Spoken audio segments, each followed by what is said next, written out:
जय श्री कृष्ण बंधुओं। आज की कथा में आप सभी भक्तों का हार्दिक स्वागत है। और अब भगवान श्री हरि विष्णु का ध्यान करके आज की पावन कथा का प्रारंभ करते हैं। सनंद जी कहते हैं, नंदराज, गोकुल में श्री हरि ने जब यमुना जी को भूतल पर जाने की आज्ञा दी और सरिताओं में श्रेष्ठ यमुना जी जब श्री कृष्ण की परिक्रमा करके जाने को उद्यत हुए, उसी समय बीजा तथा ब्रह्मदेव से उत्पन्न साक्षात गंगा, ये दोनों नदियां आकर यमुना जी में लीन हो गई। इसलिए परिपूर्णतमा कृष्णा अर्थात यमुना को परिपूर्णतम श्री कृष्ण की पटरानी के रूप में लोग जानते हैं। तदंतर सरिताओं में श्रेष्ठ कालिंदी अपने महान वेग से बीजा के वेग का भेदन करके निकुंज द्वार से निकली और असंख्य ब्रह्मांड समूह का स्पर्श करती हुई ब्रह्मदेव में गई, ब्रह्मद्रभ में गई।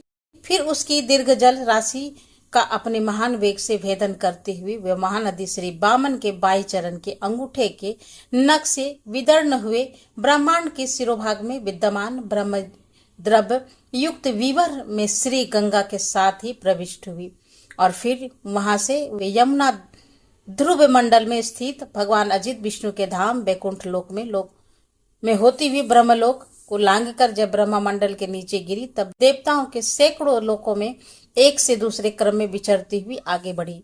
तदंतर वे सुमेरु गिरी के शिखर पर बड़े वेग से गिरी और अनेक शैल श्रृंगों को लांग कर बड़ी बड़ी चट्टानों के तटों पर भेदन करती हुई जब मेरु पर्वत में दक्षिण दिशा की ओर जाने को उद्यत हुई, तब यमुना जी गंगा से अलग हो गई।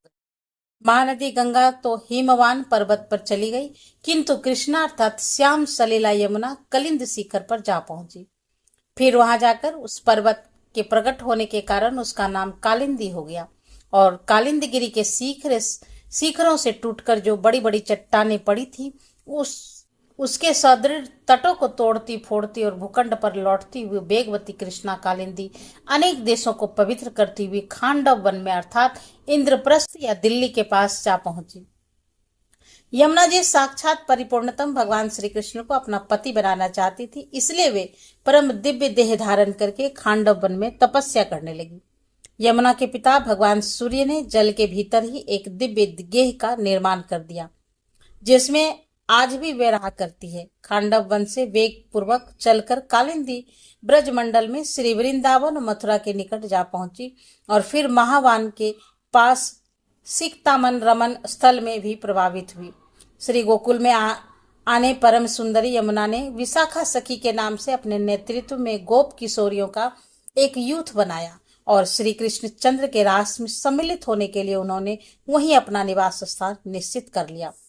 तदंतर वे जब ब्रज में आगे जाने लगी, तब ब्रजभूमि के वियोग में विवल होकर प्रेमानंद के आंसू बहाती हुई पश्चिम दिशा की ओर प्रभावित हुई। तदंतर ब्रजमंडल की भूमि को अपने वार वेग से 3 बार प्रणाम करके यमुना अनेकों देशों को पवित्र करती हुई उत्तम प्रयाग में जा पहुंची। वहां गंगा जी के साथ उसका संगम हुआ और फिर वे उन्हें साथ लेकर क्षीर सागर की ओर गई। उस समय देवताओं ने उनके ऊपर फूलों की वर्षा की और दिग्विजय सूचक जय घोष किया। नदी शिरोमणि कालिंदी नंदिनी कृष्ण वर्णा श्री यमुना के समुद्र तट पहुंचकर गदगद वाणी में श्री गंगा से कहा। यमुना ने कहा, समस्त ब्रह्मांड को पवित्र करने वाली गंगे, तुम धन्य हो। साक्षात श्री कृष्ण के चरणाविंदों से तुम्हारा प्रादुर्भाव हुआ है, अतः तुम समस्त लोगों के लिए एकमात्र वंदनीय हो।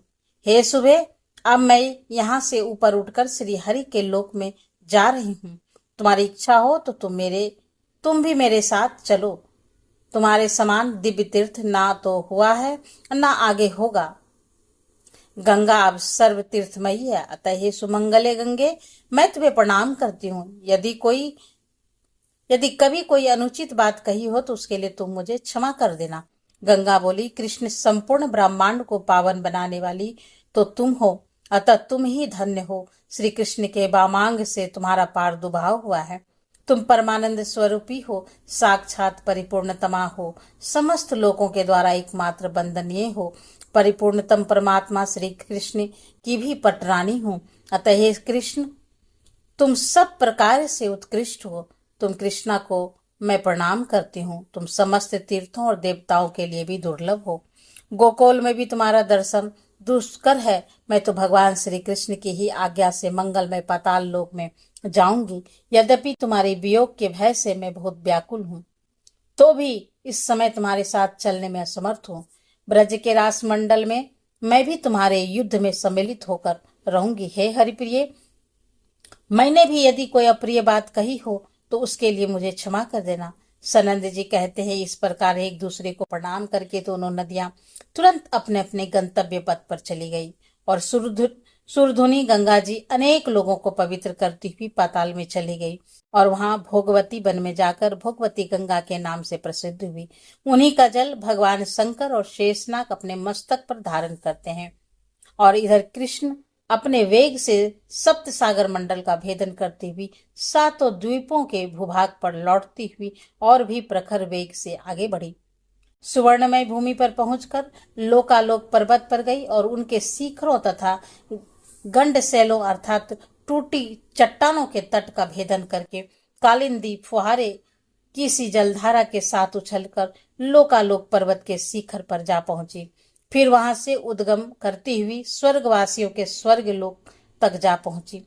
फिर ब्रह्मलोक तक के समस्त लोकों को लांघ कर श्री हरि के पद चिन्ह से लांछित श्री ब्रह्मा द्रव्य से युक्त ब्रह्मांड विवर से होती हुई आगे बढ़ गई। उस समय समस्त देवता प्रणाम करते हुए उनके ऊपर फूलों की वर्षा कर रही थी। इस तरह सरिताओं में श्रेष्ठ यमुना पुनः श्री कृष्ण के गोकुल धाम में आरूढ़ हो गई और कलिंदगिरी नंदिनी यमुना के समंगलमय नूतन चरित्र का भूतल पर यदि श्रवण का पठन किया जाए तो वह उत्तम मंगल का विस्तार करता है। यदि कोई भी मनुष्य इस चरित्र को मन में धारण करे और प्रतिदिन पढ़े तो वह भगवान श्री निकुंज लीला के द्वारा वर्ण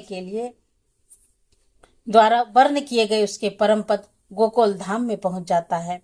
श्री नारद जी कहते हैं, हे राजन, सनंद की बात सुनकर महामना नंदराज समस्त गोपगणों के साथ बड़े प्रसन्न हुए और वृंदावन में जाने को तैयार हो गए। यशोदा, रोहिणी तथा समस्त गोपांगनाओं के साथ घोड़ों, रथों, वीर पुरुषों तथा विप्र मंडली से मंडित होकर परम बुद्धिमान नंदराज दोनों पुत्र बलराम और श्री कृष्ण सहित रथ पर आरूढ़ होकर वृंदावन की ओर चल दिए। उसके साथ गौं का समुदाय भी था। बूढ़े बालक और सेवकों सहित अनेकों छड़ के चल रहे थे। यात्रा के समय शंख बज रहे थे और नगारों की ध्वनियां हो रही थी। बहुत से गायक नंदराज का यशोगान कर रहे थे। गोप वृषभानुवर अपनी पत्नी के साथ हाथी पर बैठकर पुत्री राधा को अंक में लिए गायकों से यशोगान सुनते हुए मृदंग, ताल, बीना और वेणुओं की मधुर ध्वनि के साथ वृंदावन को गए। उसके साथ भी बहुत से गोप और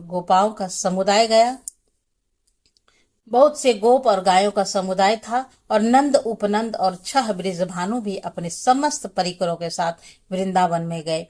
समस्त गोपों में अपने सेवकों सहित वृंदावन में प्रवेश करके अलग अलग गोष्ठ बनाए और इधर उधर निवास करना आरंभ किया। वृषभानु ने अपने लिए वृषभानुपुर अर्थात वर्षाना नामक नगर का निर्माण कराया।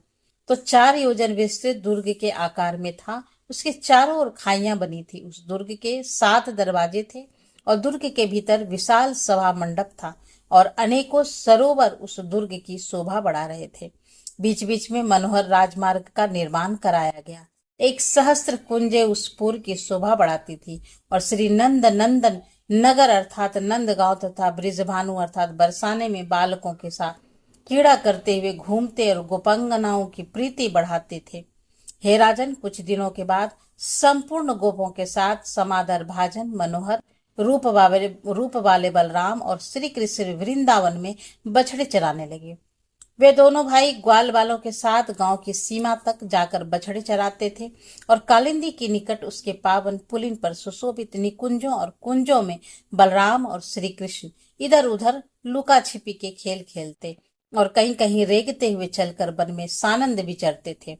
उन दोनों के कटी प्रदेश में करधनी की लड़ियां शोभा देती थी। खेलते समय उसके पैरों में मंजीर और नूपुर मधुर झंकार फैलाते थे। बलराम के अंगों पर नीलांबर शोभा पाता था और श्री कृष्ण के अंगों पर पितपट। वे दोनों भाई हार और भुजबंदों से भूषित थे। कभी बालकों के साथ छेपड़ों अर्थात ढेलवासों द्वारा ढेले फेंकते और कभी बांसुरी बजाते थे। कुछ ग्वाल बाल अपने मुख से करधनी के घुंघरुओं की सी ध्वनि करते हुए दौड़ते और उसके साथ वे दोनों बंधुराम और श्याम भी पक्षियों के साया का अनुसरण करते भागते हुए सुशोभित होते थे। सिर पर मयूर पिक्ष लगाकर फूलों और पल्लवों के श्रृंगार धारण करते थे। हे नरेश्वर, एक दिन उसके बछड़ों के झुंड में कंस का भेजा हुआ बत्सासुराकल मिल गया। अब श्री कृष्ण को यह बात पता चल गई और वे उसके पास गए। वह दैत्य गोप बालकों के बीच में सब ओर पूंछ उठा उठाकर बार बार दौड़ता हुआ दिखाई देता था। उसके अचानक आकर अपने पिछले पैरों से श्री कृष्ण के कंधों पर प्रहार किया। अन्य गोप बालक तो भाग चले, किंतु श्री कृष्ण ने उनके दोनों पैर पकड़ लिए और घुमाकर उसे धरती पर पटक दिया। इसके बाद श्रीहरि ने फिर उसे हाथों में उठाकर कपित वृक्ष पर दे माला। फिर तो वह दैत्य तत्काल ही मर गया। फिर उसके धक्के से महान कपित वृक्ष ने स्वयं गिरकर दूसरे वृक्षों को भी धराशाही कर दिया। यह एक अद्भुत सी बात है। समस्त ग्वाल बाल आश्चर्य से चकित होकर कन्हैया को वहां साधुवाद देने लगे। देवता लोग आकाश में खड़े होकर जय जयकार करते हुए फूल बरसाने लगे। उस दैत्य की विशाल ज्योति श्री कृष्ण में लीन हो गई और बहुलाश्वर ने पूछा कि हे मुनि, यह तो बड़े आश्चर्य की बात है। बताइए तो यह बत्सासुर के रूप में पहले कौन सा पुण्यात्मा पुरुष प्रकट हो गया था? तो परिपूर्णतम परमात्मा श्री कृष्ण में ही विलीन हो गया। श्री नारद जी बोले, हे राजन, मूर के एक पुत्र था जो महादैत्य प्रमील के नाम से विख्यात था। उसने देवताओं को भी युद्ध में जीत लिया था। एक दिन वह वशिष्ठ मुनि के आश्रम पर गया और वहां उसने मुनि की कामधेनु नंदनी को देखा। उसे पाने की इच्छा से वह ब्राह्मण का रूप धारण करके मुनि के पास गया और उस मनोहर गौ के लिए याचना कर। अब महर्षि तो दिव्यदर्शी थे, अतः सब कुछ जानकर भी वे चुप रहे, कुछ बोले नहीं। तब गौ ने स्वयं ही कहा। श्री नंदनी बोली, दुर्मते, तुम मूर्खों पुत्र दैत्य है। तुम भी मुनियों की गौ का अपहरण करने के लिए ब्राह्मण बनकर आया है। अतः गाय का बछड़ा हो या श्री नारद जी कहते हैं, हे राजन, नंदनी के इतना कहते ही वह मूर पुत्र महान गौवत्स बन गया।